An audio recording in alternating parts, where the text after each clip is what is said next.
Okay.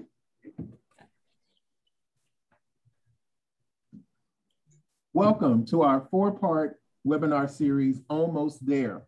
My name is Willie Clark. I am the manager for U of M Alumni Career Services.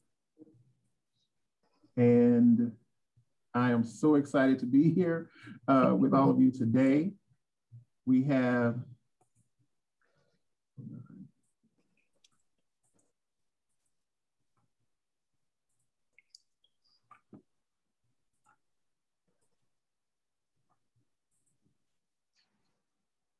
okay, so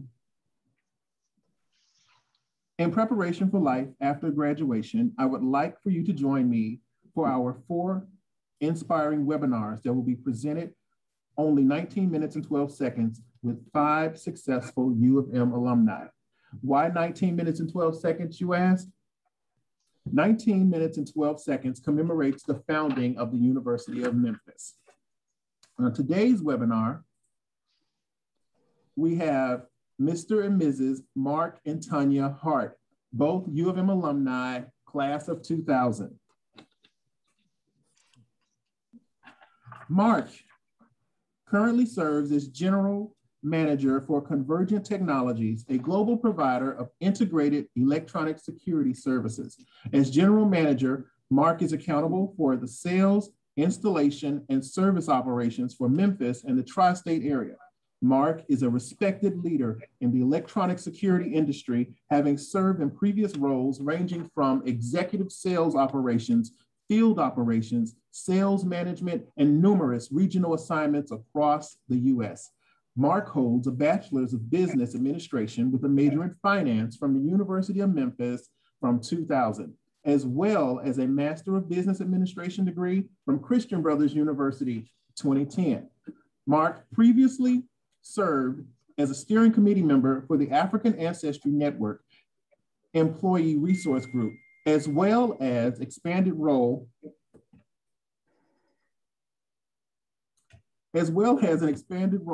as chair of the Member Engagement Committee. He has contributed to strategic initiatives and special projects within the organizational, including the Sonatrol Next 50 Council and the Salesforce Steering Committee. Mark is a former member of the advisory board of the Benjamin L. Hooks Institute for Social Change and the University of Memphis. He volunteers annually as a mentor for Tennessee Achieves, which works in partnership with Tennessee Promise to increase higher education opportunities for Tennessee high school students. Mark volunteers as a member of the Communications Committee for the Memphis in May International Festival and serves as a member of the Memphis Brooks Museum Revelers Fundraising Committee. Mark is a student of leadership and enjoys travel, history, art, and conducting family research.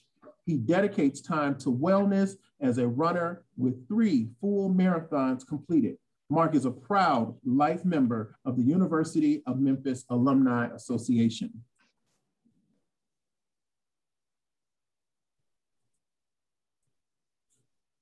Tanya Hart is Executive Vice President of Executive Compensation and Total Rewards at First Horizon National Corporation, which is headquartered in Memphis, Tennessee. As Executive Vice President, she is responsible for many company-wide executive and broad-based compensation benefits and HR operations. She joined the company in 1991 as a teller while completing her degree in finance at the University of Memphis in 2000 with husband Mark, and completed her MBA with Mark also at Christian Brothers University in 2010. Tanya has been in other key roles in the organization, including leadership, training, and financial planning. She has led many programs at First Horizon, such as the Women's Initiative, United Way, and is the former chair of the Diversity Council. Tanya was also instrumental in developing and leading the inaugural class of First Horizon's Emerging Leaders Program, expanding the company's employee resource groups and developing a formal mentoring program within the organization. She is a certified financial planner and a designated senior certified professional with the Society for Human Resource Management.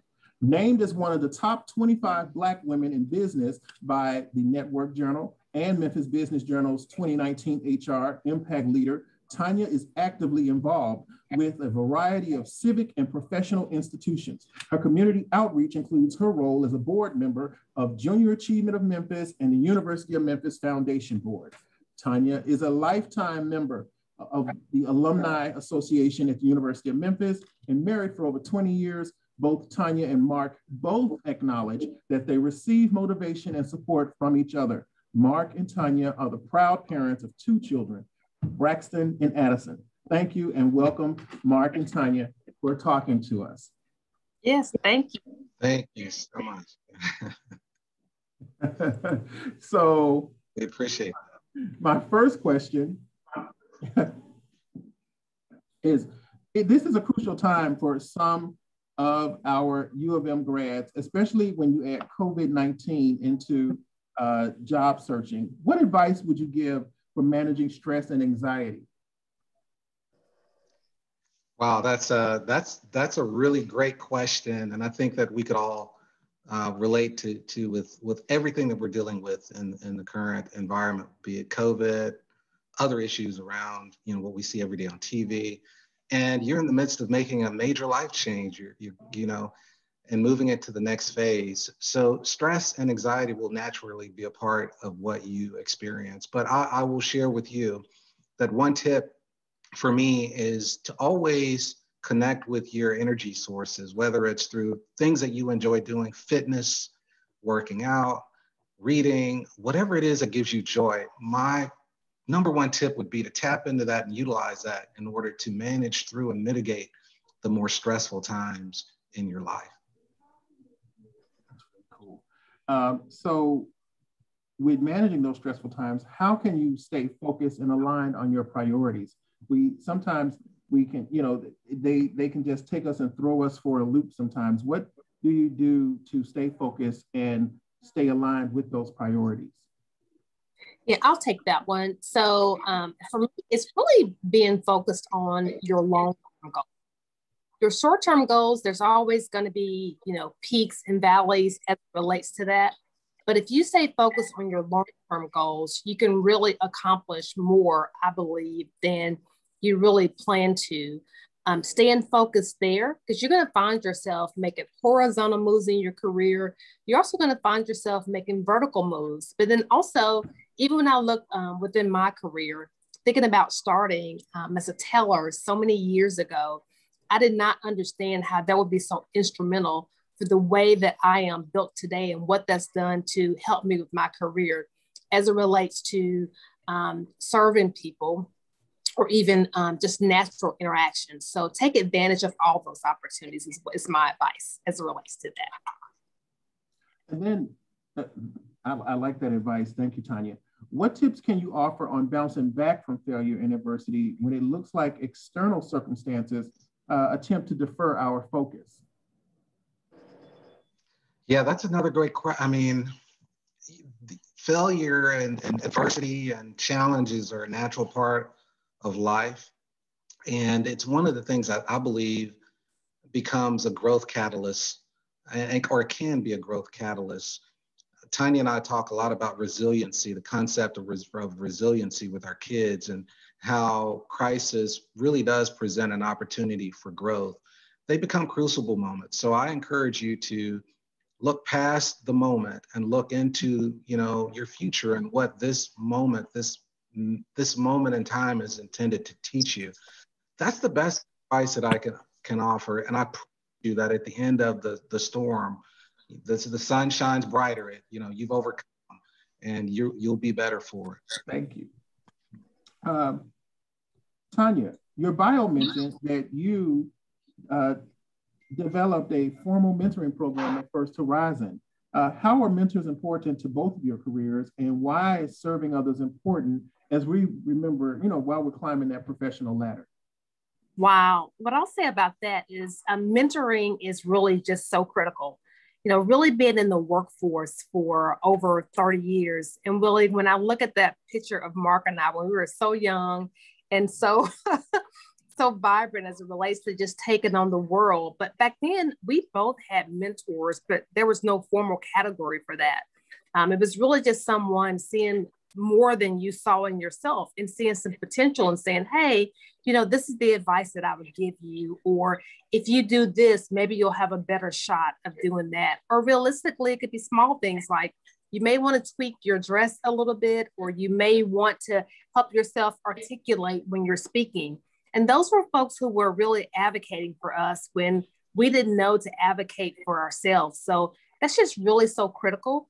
Even at First Horizon so many years ago, we had those people in place, but it wasn't formal. And now we find that it's formal. But mentoring is important. It's important for you long-term. It's important that you also mentor and give back as well. I like that to stay focused, but also remember that someone helped you get there, but you also need to make sure that you are available for someone behind you. I really like that. None of us got to anywhere we are today without some help. All of us have had help. I like hearing that. What advice would you give our graduates about continued learning? Some of us think, you know, once that diploma gets in my hand, I'm not learning anything else. I've got the BA. I may even have, you know, I'm done, I'm fried. There are some who may have the desire to stop after next month's graduation. What advice would you give, you know, to them about continued education? Really, learning never really stops. I've talked to really another colleague today who's retiring, and I'm asking, what's the next phase of your life? I think it's just really being curious and really curious about life. I mean, whether it's earning another degree, whether that means just reading or earning a certification. One of the things that's really been impactful to me between my undergrad and my graduate degree was really trying to serve on some nonprofit boards. And that really helped me to understand where I had passion, to align myself, to be rooted in that. But it also gives you really valuable experience. I've learned how to conduct myself, to have a leadership role, and to really have a low risk type of opportunity where I'm not at work and I'm not being judged or criticized.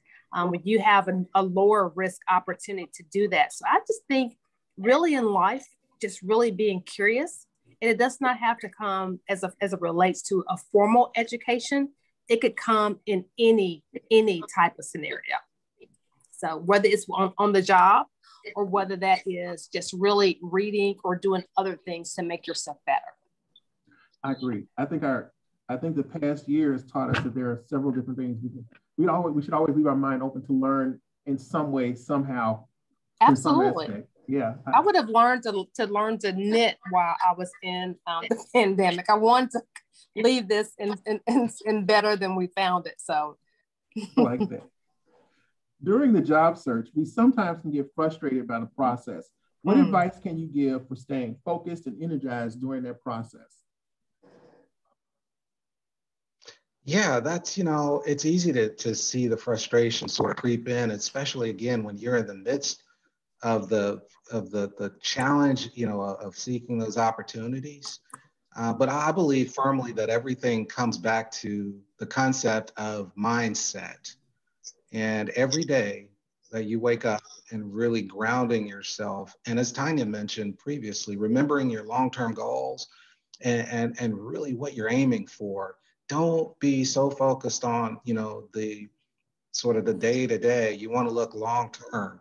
Keep that mindset positive and stay aligned with, you know, what it is that you're trying to accomplish, you know, in the long run. There are many tiny steps in between, you know, what you're doing now and, you know, what accomplishing your goals will look like when you've achieved that. I like that. You know, to have that mindset so that we don't get distracted. I think a lot of the alumni or young graduates that I work with, they get frustrated just by turning in, you know, I turned in an application and I completed a resume and I haven't heard anything. And I'm like, give it time, a little bit of patience, stay calm, keep that mindset. People can read into that also. I will tell you this, when you are in that process and the more confident you are and steadied that you are, that comes through as you communicate with folks. I like to say to folks that, you know, they can see you smiling through the phone. So you want to always be, you know, in a positive mindset. Yeah. That is so true. And then once, once we've committed and submitted the resume and we get the interview, what advice can you give to someone in preparation for that interview? Some do's and some don'ts. Yeah. Tanya, can I take that one? You mind? Okay, great. Yeah. So, thank you. So interview advice.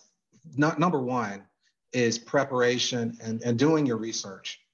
You want to absolutely understand as much as you can about the organization with which you are about to, invest that time to talk about. You want to understand as much as you can about the person with whom you are interviewing. We have tools that we use, LinkedIn, our search engines, Google. You can find everything's public now, particularly if you're interviewing with a public company. So number one tip, research, be prepared. Second to that, and probably even more important, is be your authentic self. Be yourself.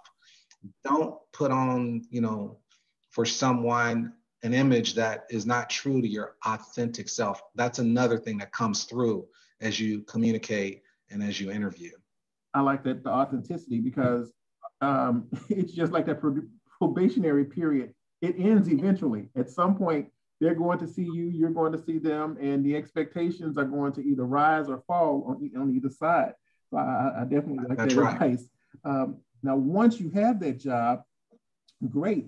But what's your best advice for managing debt, especially for graduates who they just graduate, they get that job, and the bills start coming? What's the advice you can give for them for managing that debt for lifelong, not just immediately after graduation and having that job?